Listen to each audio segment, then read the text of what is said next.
Hey, salut les amigos, bienvenue sur la chaîne. Aujourd'hui, gros morceau puisqu'on s'attaque au turbo. J'en ai repris un récemment et je voulais tout simplement vous partager ce que j'avais accompli, hein, et surtout si ça valait vraiment le coup, hein, avec le spread, les frais, etc.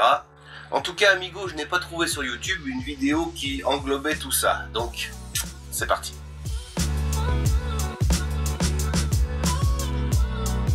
Alors les turbos, c'est un outil qui est très puissant, mais aussi qui est très risqué, hein, comme on va le voir tout à l'heure. De toute façon, on prendra un exemple, on prendra un de mes exemples. Donc tout d'abord, les turbos sont des produits dérivés, hein, particulièrement populaires auprès des investisseurs à la recherche de gains rapides. Sur la plateforme Trade Republic, hein, c'est celle que j'utilise, les turbos permettent d'investir avec un effet de levier, amplifiant ainsi les gains ou les pertes, hein, bien souvent c'est des pertes.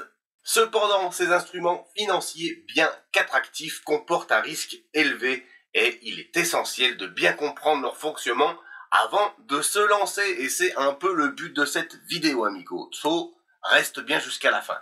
Déjà, c'est quoi? Qu'est-ce qu'un turbo? Un turbo est un produit financier qui permet de spéculer sur la hausse turbo longue ou la baisse, un turbo short, d'un actif sous-jacent, tel qu'une action, un indice ou même une matière première. L'une des caractéristiques principales des turbos est qu'ils sont à levier, c'est-à-dire qu'ils permettent de multiplier l'impact des variations de l'actif sous-jacent sur le capital investi. Par exemple, et pour faire simple, un levier de 10 signifie qu'une variation de 1% de l'actif entraînera une variation de 10% du turbo. Monstrueux. Et cependant, il est crucial de noter que ce mécanisme de levier fonctionne dans les deux sens, hein. Il peut amplifier les gains, tout comme les pertes. Attention, les investisseurs peuvent donc potentiellement perdre la totalité de leur investissement si le cours de l'actif évolue dans la mauvaise direction. Alors, comment choisir entre un turbo long et un turbo short, hein? Choix entre un turbo long ou un short dépend des anticipations de l'investisseur sur le marché de l'actif sous-jacent. En gros, un long, tu paries, vous pariez, hein, c'est vraiment du casino sur une hausse du cours de l'actif sous-jacent. Si le cours augmente, vous réalisez un gain proportionnel à l'effet de levier. Mais si tu prends un short, un turbo short, tu paries du coup sur la baisse du cours, et si le cours baisse, eh ben ton turbo prend de la valeur. Il est à noter que chaque type de turbo possède une barrière désactivante, hein, ce qui s'appelle le strike, c'est-à-dire c'est un niveau de prix du sous-jacent, donc de l'action que tu vas prendre par exemple, qui, s'il est atteint, entraîne la désactivation pure et simple du turbo. Et vous perdrez alors la totalité de votre mise, hein. Cette barrière désactivante est l'un des éléments clés à surveiller. Et de près. C'est très bien de blablater, mais je pense qu'on peut prendre un exemple avec mon expérience personnelle, hein. J'ai acheté un turbo long sur le sous-jacent Visa. Tu connais Visa, hein, tu as probablement une carte bancaire dans ton portefeuille. Allez, pour illustrer le fonctionnement de ces turbos, prenons un exemple concret de mon propre portefeuille, hein. Ça fait à peu près 2 ans, hein, que je prends des turbos de temps en temps. Faut pas déconner, hein, je suis vieux et mon cœur peut lâcher à tout moment. Allez, prenons cet exemple concret de mon propre portefeuille. J'ai pris un turbo long sur Visa avec un effet de levier de 9,76%. Putain, ça signifie tout simplement que pour chaque variation de 1% du cours d'action Visa, la valeur de mon turbo variera de 9,76%. C'est assez chaud. Donc si l'action Visa prend 1%, je réaliserai un gain de 9,76% sur mon investissement dans le turbo, parce que j'ai pris un long, hein. Cependant, en gros, hein, j'ai parié que l'action Visa allait prendre dans la journée, tout simplement, hein. Cependant, si l'action recule de 1%, je perdrai également 9,76%. Il est donc crucial, amigo, de comprendre que plus l'effet de levier est élevé, plus les variations du prix de l'actif sous-jacent ont un impact important sur la performance de ton investissement. Comme tu peux voir à l'écran, j'ai à peine pris mon turbo que déjà je suis en négatif de 9,18%. C'est ouf et ça s'appelle le spread. Et je veux te raconter un peu une histoire l'importance du spread dans le trading de turbo. Car lorsque tu investis dans les turbos, il est également essentiel de prendre en compte le spread. Le spread représente la différence entre le prix d'achat et le prix de vente de turbo. Cette différence peut varier en fonction de la volatilité de l'actif sous-jacent, des conditions de marché, du nombre de personnes qui prennent le turbo, etc., etc., etc. Donc tu vois, tu commences déjà, tu pues la merde. En gros, vous commencez votre turbo forcément en moins-value. Il faut être accroché, tout simplement. Il faut déjà que tu penses, que tu établisses dans ton cerveau que tu vas partir en négatif. Donc tu as intérêt que le pari que tu as pris fonctionne. En gros, j'ai pris un long, donc il faut que ça monte, il n'y a pas à chier, sinon en 3 secondes je perds tout. En plus, sur les produits à effet de levier, comme les turbos, les spreads peuvent être relativement élevés par rapport à des actions classiques, on va dire.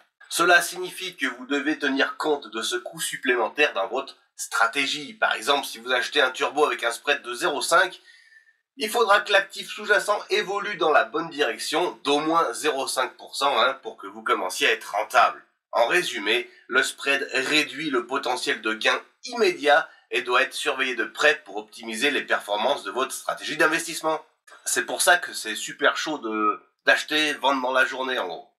Très très chaud. Il y a énormément de risques à prendre en compte. Les turbos, bien qu'offrant des opportunités de gains importants à court terme, voire très court terme, ne sont pas sans risque. Et voici quelques éléments à bien comprendre avant de se lancer. Donc je viens de t'en parler, mais c'est l'effet de levier. Le levier augmente non seulement les gains, mais surtout et aussi les pertes. Une petite variation défavorable de l'actif sous-jacent peut entraîner des pertes importantes, voire la désactivation complète du turbo si la barrière est atteinte, le strike. Justement, cette barrière désactivante, si l'actif atteint la barrière désactivante, votre turbo est automatiquement désactivé et vous perdez la totalité de votre mise. Il faut prendre en compte aussi la volatilité du marché, je ne t'apprends rien, les marchés peuvent être imprévisibles et les mouvements soudains des prix peuvent entraîner des pertes rapides, surtout avec des turbos à effet de levier élevé comme j'ai pris. Et les spreads également,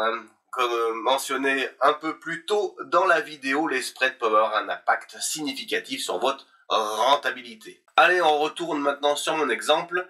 Donc avec le turbo long sur Visa, après avoir pris position, j'ai continué à grappiller des euros tout au long de la journée, grâce à cet effet de levier de 9,76. J'ai un peu, comme on appelle ça, réduit mon spread. J'avais fait le pari que l'action Visa allait grimper dans la journée, et c'est exactement ce qui s'est produit. Mais je dois bien t'avouer, amigo, que c'est super vachement stressant. Car plus l'effet de levier est important, plus chaque mouvement de l'action impacte significativement les gains ou les pertes. Au fil de la journée, j'ai surveillé de près, il faut surveiller de près l'évolution du prix de l'action Visa, tout en ressentant la pression de ces fluctuations amplifiées par le levier. Finalement, après quelques heures quand même, j'étais toujours en moins-value de 3% sur ma position. Là, ça pue. Après, j'ai coupé, franchement, ça commençait à devenir chaud pour mon cœur. Mais, à la fin de la journée, même pendant... Les turbos se négocient de 8h à 22h, donc à la fin de la journée, par contre, j'étais en plus-value de 20%. À ce stade, amigo, 20%, j'ai gagné 20% sur ce que j'avais mis. C'est pas mal, mais deux options s'offrent clairement à moi. Soit je conserve, en gros, l'intégralité de ma position en espérant que la hausse se poursuive et me permette de maximiser encore plus mes gains, soit, et c'est ce que j'ai choisi de faire d'ailleurs, je sécurise une partie de mes gains en vendant une partie de mes turbos pour limiter mon exposition et me protéger d'un éventuel retournement du marché. En gros, si, je sais pas, une mouche pète trop fort et que Visa décide de baisser directement, au moins j'aurais épargné... au moins j'aurais save un petit peu quelque chose. Étant donné le stress que cette situation générait et souhaitant minimiser le risque, j'ai décidé d'opter pour la deuxième option, et de vendre donc une partie de mes turbos. En procédant ainsi, amigo, j'ai pu dégager une portion de mes gains. Ce qui m'a permis de me sentir, comment dirais-je, un peu plus serein pour la suite des événements. Mais les événements, ils sont pas si mal passés que ça. Un peu plus tard dans la journée, l'action Visa a tout simplement continué de grimper. et j'ai finalement décidé de vendre le reste de mes turbos. Une belle opération qui se soldait par un bon gain pour la journée, mais je te cache pas que le stress a été omniprésent tout au long de cette période de trading. En gros, j'ai réalisé un peu plus de 200 balles de gain pour, on va dire, 6-7 heures de travail. 200 € pour 6-7 heures de boulot, c'est pas mal. Mais qu'est-ce que c'est stressant. Si on récapitule, mon petit amigo, il faut faire attention aux frais de ton broker, de ton courtier, et au spread des courtiers. Il est important de ne pas oublier que les frais s'ajoutent à vos transactions. Alors, moi, mon broker, c'est Trade Republic, j'imagine que tu le sais. Chaque ordre d'achat ou de vente d'ailleurs est facturé à 1 €. Ce qui peut sembler peu, mais ça s'accumule. Et si vous réalisez plusieurs transactions dans la journée, en plus du spread, ces frais doivent être pris en compte dans votre stratégie globale. Dans mon cas, ça s'est bien passé. Il est essentiel de rester vigilant sur les coûts. Donc durant ma journée, en gros, j'ai fait l'achat du turbo, la vente d'une partie et la vente finale. Donc ça fait déjà 3 balles de frais. Ça sert à rien de prendre un turbo pour 15 balles, t'as compris. Ça va te coûter trop cher. Conclusion, mon petit ami, c'était une journée profitable, mais stressante, carrément. Au final, cette journée de trading s'est plutôt bien déroulée pour moi. J'ai pu générer un gain satisfaisant grâce à mon turbo long sur Visa.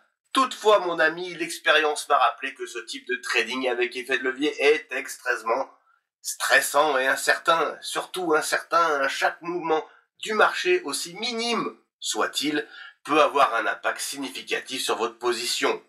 Levier amplifie non seulement les gains potentiels, mais également les pertes, ce qui rend ce type d'investissement particulièrement risqué pour les traders, pour les investisseurs non avertis. Mais maintenant tu l'es, grâce à papa. Même si j'ai terminé la journée sur une note positive, je me suis jamais senti serein quant aux gains ou aux pertes qui pouvaient survenir à tout moment. Ce type d'instrument financier demande une grande vigilance, une analyse constante du marché et une gestion rigoureuse du risque. De toute façon, c'est comme d'habitude, investis en bourse ce que tu es prêt à perdre. Donc si vous envisagez d'investir dans les turbos, amigos, prenez le temps d'analyser le spread, de choisir un levier adapté à votre tolérance au risque. Les turbos peuvent être un outil intéressant pour les investisseurs, on va dire expérimentés, mais ils ne conviennent pas à tous les profils d'investisseurs. Merci en tout cas d'avoir regardé cette vidéo. On se retrouve bientôt pour de nouvelles aventures, j'ai envie de dire. Et puis, portez-vous bien. Ciao les gars.